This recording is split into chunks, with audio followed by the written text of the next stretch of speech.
শুভ সকাল বন্ধুরা, আজকে একটা ছোট্ট ভিডিও নিয়ে আপনাদের সামনে আসলাম। এই যে দেখুন, আমি তালের বড়া বানাচ্ছি। ফার্স্টে গুলমরিচকে দেবো।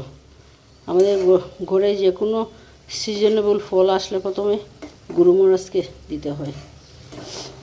এই সকালবেলা তো উঠে গেলাম, উঠে স্নান করে চলে আসলাম ঠাকুর ঘরে।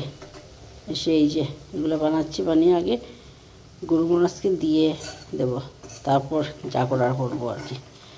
আসলে এতদিন থেকে এত খারাপ লাগছে জানেন বন্ধুরা, মানে আমি গুলমরিচকে দিতে পারছি না। দুদিন এনেছে কিন্তু তাল, কিন্তু দুটোটাই খারাপ। দিয়েই তালটা ভালো হয়েছে।